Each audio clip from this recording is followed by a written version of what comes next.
Hello and welcome to the broadcast. My name is Stanley Nyaringita with the latest details just for you. First off, President William Ruto and his former deputy Rigathi Gachagua today share the podium for the first time during the burial of Ol Kalou Member of Parliament David Kiaraho. On a day that was marked by high drama and politically charged speeches. Drama began after Nyandarua Senator John Methu took to the podium to address mourners and failed to recognize Deputy President Kithure Kindiki and instead referring Gachagua as the people's president, while criticizing the president for unmet promises to the region. Now, Gachagua told President William Ruto to forget his support in the Mount Kenya region, with President William Ruto firing back that he does not need permission to visit any part of the country, while telling the region not to be blackmailed by Gachagua. Mheshimiwa Rais wa Jamhuri ya Kenya, Mheshimiwa William Ruto, Your Excellency, my party leader, and the People's Deputy President Rigathi Gachagua. Nilikuwa nataka kuambia Mheshimiwa Kimani Ichung'wah, hiyo maneno unatuzi Rigathi Gachagua. Leo wako hapa mtuzi ndio tujue wewe. Hao vijana yako rais, nilikuambia kabla hatujakosana kabisa. Nikakwambia hao vijana utembea na hawa watakuweka kwa shimo. Hawa akina Ichung'wah nilikuambia wataweka kwa shimo. Mimi nilikushauri rais, nikakwambia hawa watu ya mlima hawapendi usaliti. I told you that betrayal is not forgiven among our people. You chose to listen to Kimani Ichung'wah. Sasa hii jamii imekukataa. Si hawa ndugu zangu wamepata nafasi, wameniongelelea hapa, sijui nini, one time, kasongo, sijui nini. Mimi nitakuja hapa kuwajibu na vitendo.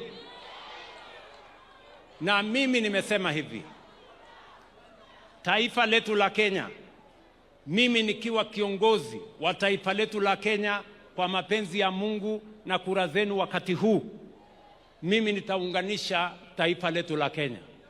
Ndio nilitengeneza serikali ya broad based ya kuleta Wakenya wote pamoja, na hatuwezi kukubali wale watu ambao wanatuhubiria ukabila na chuki na migawanyiko. You have no space in the Republic of Kenya.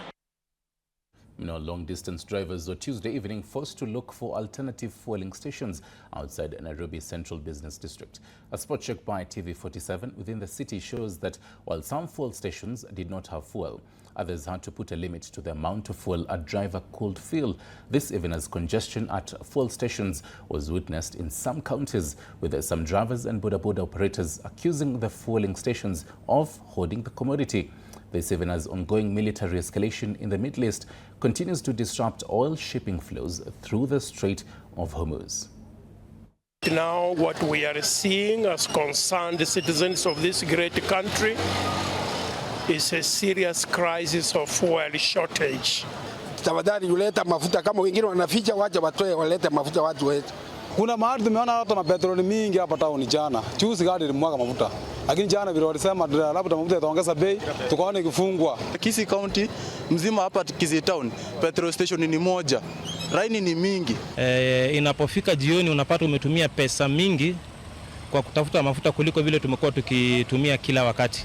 Hamwezi kuangalia hiyo mafuta mjue imeenda wapi. Hakuna mafuta Kamega hii, hatujui mafuta inaenda wapi. Hii Kenya hii, mundawa tuome. Kwa sababu mafuta ikikosa, wizi itakuwa. Boda kisimama wiki moja, ujambazi itakuwa mingi. Kwa sababu mafuta hakuna, nauli inaenda juu. When there's no fuel, that means even feeding the family becomes hectic. Tafadhali Mr. Pia Wandai, ujaribu tusaidie, kwa vile wewe pia lazima ufuate venye unaambiwa. Without this we cannot sustain ourselves. Mafuta ya petroli peke yake ndio inapatikana. Diesel hakuna.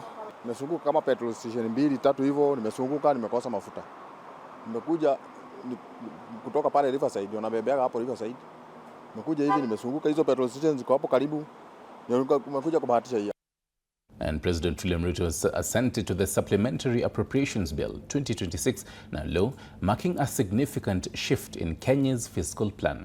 Now, the bill reduces supply by 143 billion across various votes to stimulate economic performance and reduce debt, with a strong focus on security, education, infrastructure and economic support programs. The new allocations channel 60 billion shillings to security, 45.28 billion shillings to education, billions more to health, agriculture and housing, and aim to address urgent national priorities while preserving development spending. With increased funding to key sectors and efforts to boost revenue collection, the financial implications point to expanded government spending, reduced borrowing pressure and a renewed push for economic stability and growth. Treasury for reforms, Your Excellency. Did we provide any money for SFT for purposes of that? From matters economy to health, the medical unions in Makueni County have issued a 14-day strike notice, warning they will withdraw services if the county government fails to address their concerns. Union leaders cite long-standing issues, including lack of comprehensive medical cover, delayed hiring of healthcare workers, and political interference in the health services. They also raised alarm over the deployment of unqualified personnel to fill critical gaps, saying this could compromise patient care. The unions caution that if no action is taken within the notice period, healthcare services across the county could be severely disrupted.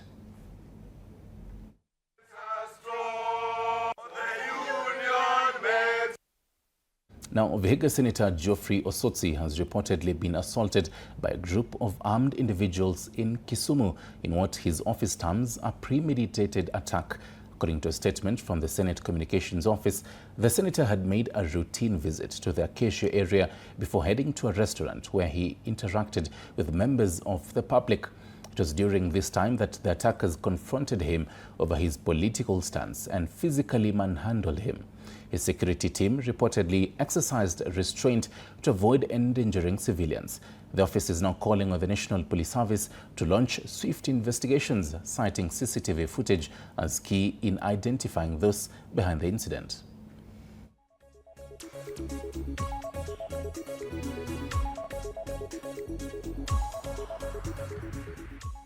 And the Kenya Seed Company has been lauded for producing sufficient seeds for the planting season, easing Kenya's reliance on costly food imports.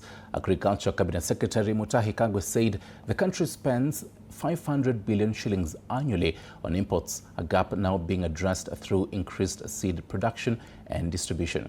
Chairperson Purity Ngreshi noted that output has risen sharply with projections of up to 50 million kilograms by mid-year.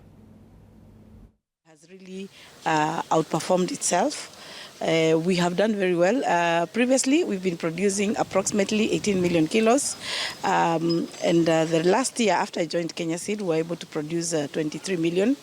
And because of the demand of seed is very high in Kenya. This is a critical focus because, as you know, our country spends more than $500 billion Kenya shillings in the importation of food products in order to supplement what we are able to produce locally. And this is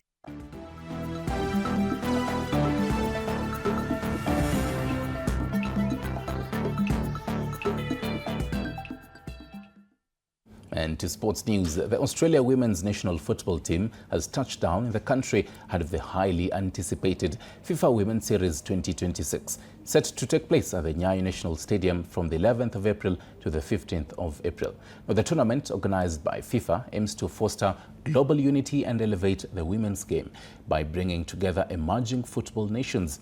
Hosts Harambee Starlets will headline the competition alongside Malawi, India and Australia in what promises to be a thrilling showcase of international talent. Starlets head coach Beldino Dembe said and is expected to use the tournament as a crucial build-up platform for the upcoming 2026 WAFCON, as Kenya looks to sharpen its squad against diverse opposition on home soil.